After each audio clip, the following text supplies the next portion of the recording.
ಇನ್ನು ನಮ್ಮ ಭಾರತೀಯ ವಿಜ್ಞಾನ ಸಂಸ್ಥೆ ಅದರ ಗಾತ್ರ ತುಂಬ ದೊಡ್ಡದಿರೋದ್ರಿಂದ ಹಾಗೆಯೇ ಅದಕ್ಕೆ ಏನು ಅಳವಡಿಸ್ಲಿಕ್ಕೆ ಜಾಗ ಶಾರ್ಟೇಜ್ ಆಗ್ಬೋದು ಅನ್ನುವಂತಹ ಕಾರಣಕ್ಕೆ ಮುಂದಿನ ದಿನಗಳಲ್ಲಿ ಅದರ ಗಾತ್ರವನ್ನು ಚಿಕ್ಕದು ಮಾಡೋದಿರ್ಬೋದು ಅಥವಾ ಅದರಿಂದ ಬರುವಂತಹ ಕಿರಣಗಳ ಏನು ನೆಗೆಟಿವಿಟಿ ಏನಿದೆ ಅದನ್ನು ಕಡಿಮೆ ಮಾಡಿ ಜನರಿಗೆ ಸಹಾಯ ಆಗುವಂತೆ ಅಥವಾ ವೈದ್ಯಕೀಯ ಕ್ಷೇತ್ರದಲ್ಲಿ ಸಹಾಯಕ ಆಗುವಂತೆ ಈ ಏನು ಮಿಷಿನನ್ನು ಕಂಡುಹಿಡಿಬೇಕು ಅಂತ ಮತ್ತೆ ಅದರ ಕುರಿತಾಗಿ ಇನ್ನೂ ಕೂಡ ಏನು ಸಂಶೋಧನೆಗೆ ಮುಂದಾಗಿದ್ದಾರೆ. ಇದ್ರ ಬಗ್ಗೆ ಏನು ಅನಿಸುತ್ತೆ? ಹೌದು, ಅದು ಪೋರ್ಟಬಲ್ ಇದ್ದಷ್ಟೇ ಒಂದು ಕಡೆಯಿಂದ ತಗೊಂಡೋಗಿ ಪೋರ್ಟಬಲ್ ಇದ್ದಷ್ಟು ತುಂಬ ಉಪಯೋಗ ಆಗ್ತದೆ.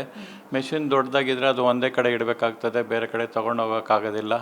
ಸೊ ಆದ್ದರಿಂದ ಅದು ಗಾತ್ರ ಚಿಕ್ಕದಾಗಿದ್ದಷ್ಟು ಡೆಫಿನೆಟಾಗಿ ಮುಂದಿನ ದಿನದಲ್ಲಿ ಬರ್ತದೆ. ಗಾತ್ರ ಚಿಕ್ಕದು ಮಾಡ್ಬೋದು. ಅದು ಚಿಕ್ಕದಾಗಿ ಗಾತ್ರ ಕಡಿಮೆ ಆದಷ್ಟು ಅದರಿಂದ ಉಪಯೋಗ ಜಾಸ್ತಿ ಆಗ್ತದೆ, ಪ್ಲಸ್ ಎನರ್ಜಿ ಕನ್ಸಂಪ್ಷನ್ನು ಕಡಿಮೆ ಆಗ್ತದೆ. ಆದ್ದರಿಂದ ಡೆಫಿನೆಟಾಗಿ ಅದು ಯೂಸ್ ಆಗೇ ಆಗ್ತದೆ.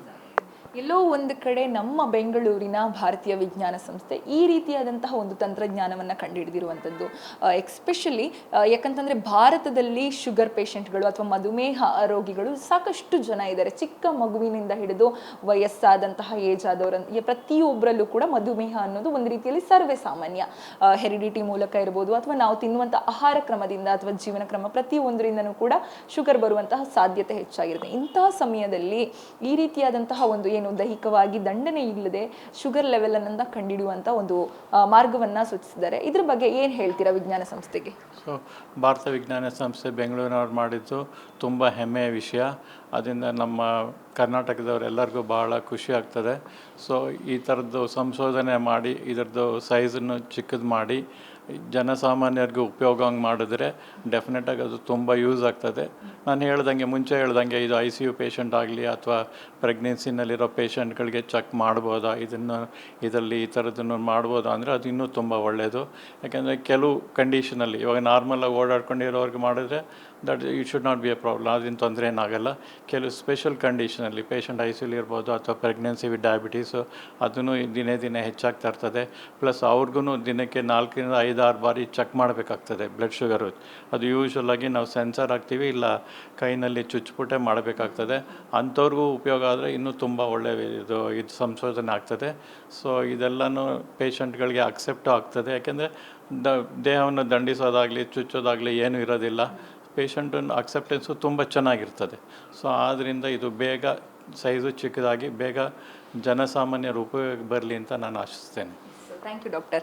ಕೇಳಿದ್ರಲ್ಲ ವೀಕ್ಷಕರೇ, ನಮ್ಮ ಬೆಂಗಳೂರಿನ ಭಾರತೀಯ ವಿಜ್ಞಾನ ಸಂಸ್ಥೆ ಏನು ಕಂಡುಹಿಡಿದಿರುವಂತಹ ಮಧುಮೇಹ ರೋಗಿಗಳಿಗೆ ಸಹಾಯಕ ಆಗುವಂತೆ ಹಾಗೆಯೇ ದೈಹಿಕವಾಗಿ ಯಾವುದೇ ರೀತಿಯ ದಂಡನೆ ಇಲ್ಲದ ರೀತಿಯಲ್ಲಿ ಮಧುಮೇಹದ ಪ್ರಮಾಣವನ್ನು ಕಂಡುಹಿಡಿಯಲಿಕ್ಕೋಸ್ಕರ ಫೋಟೋ ಅಕ್ಯುಸ್ಟಿಕ್ಸ್ ಸೆನ್ಸಿಂಗ್ನ ಏನು ಕಂಡುಹಿಡಿದಿದ್ದಾರೆ ಅದರ ಬಳಕೆ ಆದಷ್ಟು ಬೇಗ ಚಾಲ್ತಿಗೆ ಬರಲಿ. ಹಾಗೆಯೇ ಅದರ ಕುರಿತಾಗಿ ಅದೇ ತಂತ್ರಜ್ಞಾನದ ಕುರಿತಾಗಿ ಇನ್ನಷ್ಟು ಸಂಶೋಧನೆ ಮುಂದುವರೆದಿರುವಂತಹ ಭಾರತೀಯ ವಿಜ್ಞಾನ ಸಂಸ್ಥೆ ಅದಷ್ಟು ಬೇಗ ಸಂಶೋಧನೆಯನ್ನ ಮುಗಿಸಿ ವೈದ್ಯಕೀಯ ಕ್ಷೇತ್ರಕ್ಕೂ ಇದನ್ನ ತರಲಿ ಅನ್ನುವಂಥದ್ದು ವೈದ್ಯರ ಆಶಯ. ಹಾಗೇನೆ ಮಧುಮೇಹ ರೋಗಿಗಳು ಹೆಚ್ಚಾಗಿರೋದ್ರಿಂದ ಇಂತಹದೊಂದು ತಂತ್ರಜ್ಞಾನ ಬಳಕೆಗೆ ಬಂದ್ರೆ ಬಹುಶಃ ರೋಗಿಗಳ ಅವರ ಒಳಗಡೆ ಭಯ ಇರುತ್ತೆ, ಚುಚ್ಚಿದ್ರೆ ಗಾಯ ಆಗುತ್ತೆ, ಶುಗರ್ ಬಂದ್ಬಿಡ್ತು, ಪ್ರತಿ ಸಲ ನಾನು ಚುಚ್ಚಿಸ್ಕೊಂಡು ಶುಗರ್ ಲೆವೆಲ್ನ ಚೆಕ್ ಮಾಡಬೇಕು ಅನ್ನುವಂತಹ ಮನಸ್ಥಿತಿಗಳಿಗೆ ಬಹುಶಃ ಈ ತಂತ್ರಜ್ಞಾನ ಸಾಕಷ್ಟು ಉಪಯೋಗಕ್ಕೆ ಬರಬಹುದು ಅಂತ ಹೇಳ್ತಾ ಇದಾಗಿತ್ತು ಈ ಹೊತ್ತಿನ ವಿಶೇಷ ಸುದ್ದಿ. ಇನ್ನಷ್ಟು ಸುದ್ದಿಗಾಗಿ ನೋಡ್ತಾ ಇರಿ guarantee news. Camera person Lakshmikant ಜೊತೆ ಶಮ್ಮಿ ಶೆಟ್ಟಿ.